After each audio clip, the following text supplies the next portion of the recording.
Bienvenue dans le vlog de mattelweb.com numéro 19. Nous sommes le samedi 17 février 2024.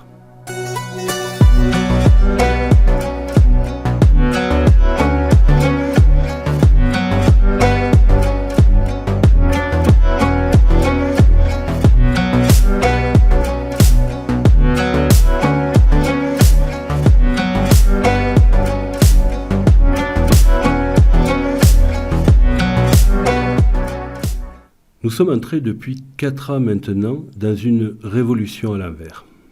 Elle est à l'envers car si en 1789 c'est le peuple qui fut à l'origine de la Révolution française, un peuple contre les élites de l'époque, eh bien aujourd'hui c'est exactement l'inverse qui se produit. C'est une attaque des élites contre les peuples qui de facto perdent leur souveraineté. La prochaine élection européenne n'y changera rien. Pour une raison simple, tous nos politiques sont corrompus et ne travaillent aujourd'hui que pour leur gueule. L'Union européenne est un gros gâteau et ils veulent avoir leur part. Vous en doutez encore ? Dans la foulée de l'élection européenne sera voté par l'Europe un passage de souveraineté des États vers l'Union européenne.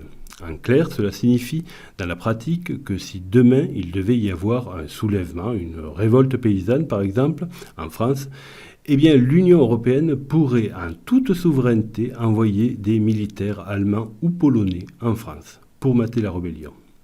Je prends un exemple extrême volontairement, mais cela vient de se produire récemment dans l'État du Texas. En tout cas, cela sera possible pour l'Europe d'ici la fin de l'année. Je vous rappelle au passage qu'actuellement, l'Europe et sa présidente nous entraînent gentiment, mais certainement, vers une troisième guerre mondiale. Et cela dans le silence le plus assourdissant des peuples.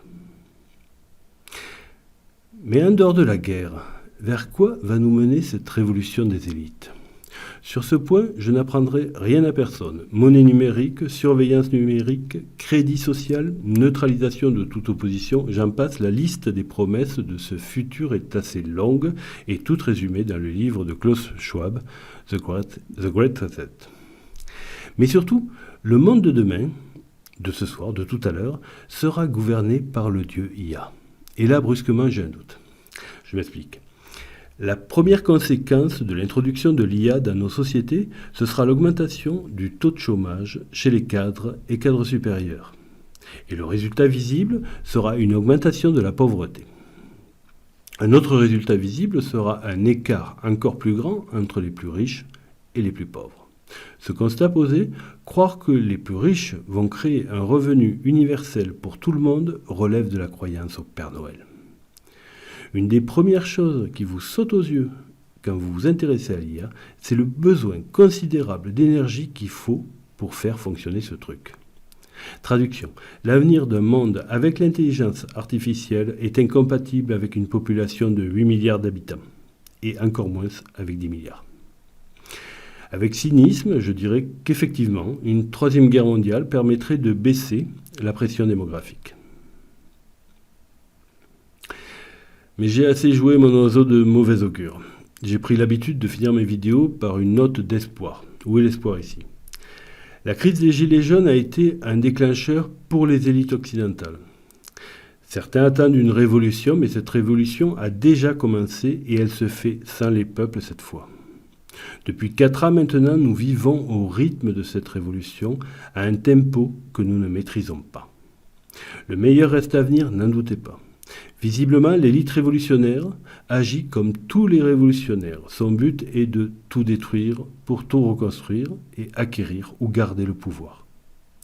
Le peuple manifeste, mais chacun pour sa paroisse. Pourtant, en prenant un peu de recul, il serait facile de prendre conscience que ce n'est pas seulement l'hôpital ou l'école qui s'effondre, mais c'est tout le bâtiment France qui s'effondre. Pire, que l'on laisse s'effondrer. De mon point de vue, nous avons aujourd'hui à la tête de la France la pire bande de fripouilles que ce pays connaisse. Ce sont des révolutionnaires sans foi ni loi. Ils n'obéissent qu'à l'argent. À ce titre, ces révolutionnaires ne sont peut-être que des mercenaires à la solde d'une puissance étrangère. La question se pose au vu des choix absurdes qu'ils font. Et c'est justement là que se niche l'espoir. C'est possible de commencer une révolution, une guerre, mais rapidement, vous prenez le risque de ne plus rien maîtriser. Surtout si vous êtes accro à la cocaïne. Les mois à venir sont la dernière fenêtre de tir pour que le peuple s'invite à cette révolution en cours actuellement. Après cela, il ne pourra que subir. Et je le rappelle, le monde promis par l'IA n'est pas pour 8 milliards d'habitants. Sur le plan énergétique, ça ne marche pas.